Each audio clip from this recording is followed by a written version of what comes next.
Baninpi nusyain Atwa ding thei sain Ama gua Golgota moltunga Kay adi anon na hong dia Hong ITLO hile Tui pikang ding hi Vana aksi mangi Vasa dòng lên lâu đi Hong ITLO hile Van tung dòng hôm đi Đi sang băng xiết hoài giọt tâm Hong ITLO hile Giêsu asikuan nangonin Agyang ami pa poki Inale epina tohupi Tua chẳng pa za dia la tu Hong ITLO hile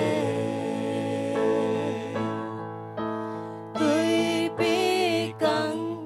ding hi Vana aksi mangin Vasa dòng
Hoài giọt